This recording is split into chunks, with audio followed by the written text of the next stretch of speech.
දවසේ සිටුවිලි. මගේ මූලික විශ්වාසය දෙවියන් වහන්සේගේ සුද්ධෝ ලියවිල්ල අපට දී තිබෙන්නේ දේව අනුභවයෙන්. දේව අනුභවයෙන් අපට දුන්නේ අපගේම ආත්මීක වර්ධනයට නැත්නම් මඟ පෙන්වන්න.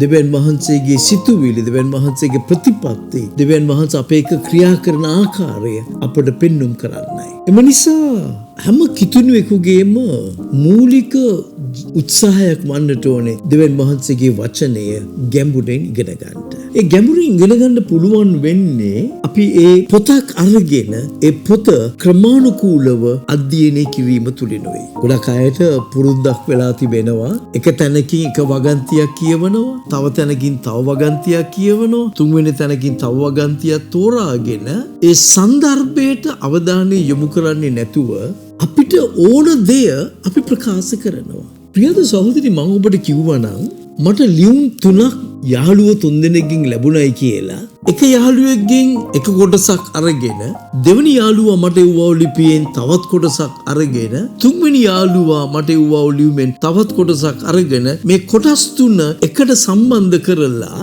මම ඔබට යම් පණිවිඩයක් ගෙනනවා නම් ඒක විකෘති වුණා වූ පණිවිඩයක් නේද? සුදු බයිබලයේ අධ්‍යයනය කරන විට ඒමයි සිදුවන්නට ඕනේ. අපි නික්මයාම පොත අධ්‍යයනය කරන විට නික්මයාම පොත අධ්‍යයනය කරනව ඒක ලියන්නව පසුබිමක් තිබුණා. ඒක ලියන්නව හේතුවක් තිබුණා. දෙවියන් වහන්සේ අපිට කියන්න යම් කිසි ප්‍රතිපත්ති මාලාවක් පෙරදරි කරගෙනයි උන්වහන්සේ ඒක ලිව්වේ. එම නිසා නික්මයාමෙන් කොටසක්, මතයතුමාගේ සුභාරංචියේ කොටසක්, ලුක්තුමාගේ සුභාරංචියේ කොටසක් අපිට එලෙස සම්බන්ධ කරගන්නට බෑ. නමුත් නික්මයාම පොතේ අපි ඉගෙන ගන්න ප්‍රතිපත්තිය උන්වහන්සේ උගන්වන දෙයක් තවත් තැනක සඳහන් වෙලා තිබෙනවා නම් අපිට ඒ කොටසට අවධානය යොමු කරන්න පුළුවන්. ඊට හේතුව ඇවිල්ලා එකම තේමාවක් නිසා අපේ අවධානය යොමු වෙනවා එතනට.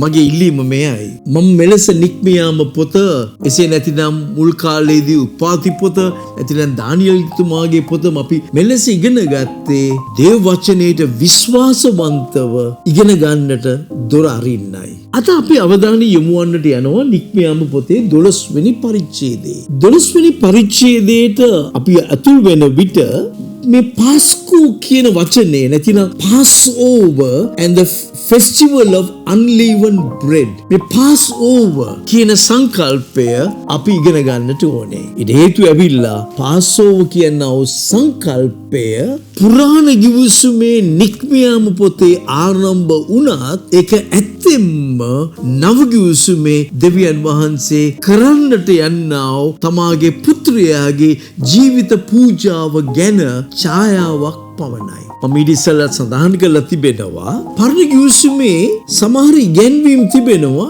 ඇත්තම ඒක ඡායාවක් නව ගිවිසුමේ සිදුවන්නට යන දෙයක්. දැන් අපි ගිහිල්ලා බලමු 12 වෙනි පරිච්ඡේදයේ සිදුවෙච්ච උදය 12 වෙනි පරිච්ඡේදයේ 4 සහ 5 වෙනි වගන්ති අප කියවන්නට යනවා. යම් ගෙදරක වැසියන්ට එක බැටළු පැටවෙකු වැඩි නම් ඔවුන් අසල්වැසි ගෙදර අයගේ සංඛ්‍යාව අනුව ඊට හවුල් කරගත යුතුය. බැටළු පැටවා අනුභව කරන්නන්ගේ ගණන ගිනිය යුත්තේ එක් එක්කෙනා අනුභව කරන ප්‍රමාණය අනුවය. නුඹලා ගන්න බැටළු පැටවා කැලල් රහිත අවුරුද්දක් වයස ඇති පිරිමි සතෙකු විය යුතුය. තවද බැටළුවන් හෝ එළුවන් හෝ අතරින් එවැනි එකකු තෝරාගත හැකිය.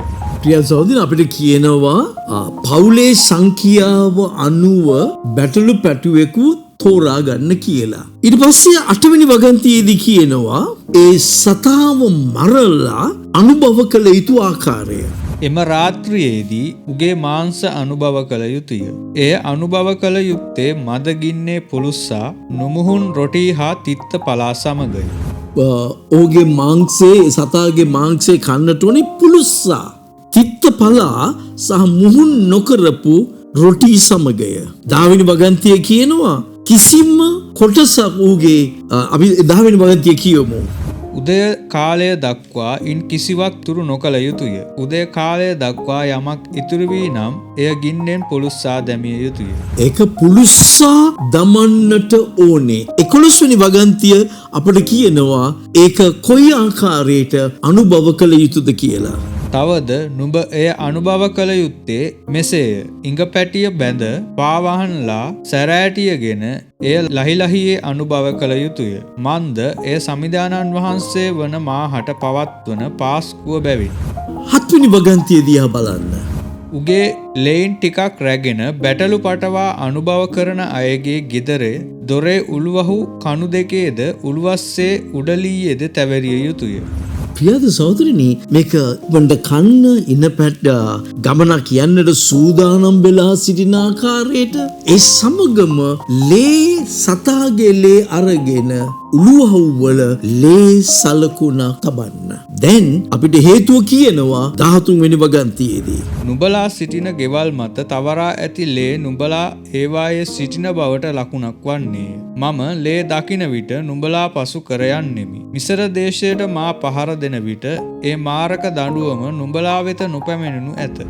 මම මේ ලේ සලකුණු දැක්කම ඔබේ නිවසට පහර නොදී ඊජිප්තුවේ ලේ සලකුණක් නැති නිවසට පමණක් කුළුඳුල් දරුවන්ට පහර දෙන්නෙමි. එදා රාත්‍රියේදී ඒ දේ සිදු වුණා. ප්‍රියද සහෝදරනි, මම ඔබට කිව්වා මේක ඡායාවක් කියලා. අපි බලමු දැන් යෝහන්තුමාගේ සුභාරංචියේ පළවෙනි පරිච්ඡේදයේ 36 වෙනි වගන්තිය. මග වඩිනා යේසුස් වහන්සේ දෙස බලා බලන්න දෙවියන් වහන්සේගේ බැටළු පෝතකයානෝ යයි කීය. යෝහන්තුමා ලියන්නේ ජුදා කිතුණුවන්ටයි. එමණිසා ජුදා කිතුණුවන්ට කියනවා මෙන්න දෙවියන් වහන්සේගේ බැටළු පෝතකයානෝ. ඒ කිව් විගසම එයාට මතක් වෙන්නට ඇති නික්මියාම පොතේ බැටළු පෝතකයානෝ. දැන් මේක අසම්පූර්ණ නිසා අපි 1 පේත්‍රස් 1:19ට හරවනවා. කැලලක්වත් පළුද්දක්වත් නැති බැටළු පැටවුගේ ලේ වැනි ක්‍රිස්තුස් වහන්සේගේ අගනා ලේ කර්ණ කොටගෙන බව ඔබ දන්නෝය.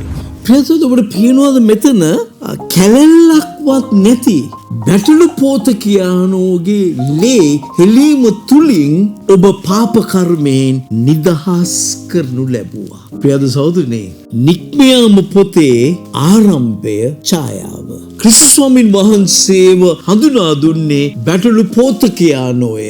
ඇතැම් අවස්ථාවලදී එතුමා කියනවා මෙන්න ලෝකේ පාපය දුරු කරන්නා වූ බැටළු පෝතකයානෝය කියලා. දැන් 1 පේත්‍රස් අපිට කියනවා කිසි කැලැල්ලක්වත් නැති නික්මයාමේ කිව්වා කිසි කැලැල්ලක්වත් නැති බැටළුවෙක්, කිසි කැලැල්ලක්වත් නැති යේසුස් වහන්සේ කුරුසේ පූජා වෙලා එතුමාගේ ලේ වැගුරුණා අපගේ පාපය උදෙසා. නික්මයාම පොතේ අපිට කියනවා උන්වහන්සේ ලේ ආරක්ෂාව නැති නිවසවල් වල කුළුඳුල් දරුවන්ට පහර දුන්නයි කියලා. අපගේ ඇදහිල්ල මෙයයි, දෙවියන් වහන්සේගේ ලේ වලින් ආරක්ෂා වන, දෙවියන් වහන්සේගේ ලේන් පවිත්‍ර වූ අයට පාප කර්මයෙන් අපිව නිදහස් කළ තිබෙන නිසා උන්වහන්සේ අපගේ විනිශ්චය දුක සහ වේදනාව එතුමාගේ ශරීරයේ මතට ගත් නිසා එතුමා අපිව පාප කර්මයෙන් නිදහස් කර තිබෙනවා. ප්‍රිය සහෝදරි, මම විශ්වාස කරනවා කිතුණු අපි හැමදාම සමරන්නට ඕනේ මෙයයි. අපි සමරන්නේ මෙයයි. අපගේ ක්‍රියාදාමයක් නිසා නෙමෙයි දෙවියන් වහන්සේ මාව පිළිගන්නේ. මම එච්චර හොඳ මිනිසෙක් නිසා නෙමෙයි දෙවියන් වහන්සේ මාව පිළිගන්නේ. මාව පිළිගත්තේ උන්වහන්සේගේ ලෙයින් මාව පවිත්‍ර කළ නිසායි. මෙය අද අපි සමරනවා.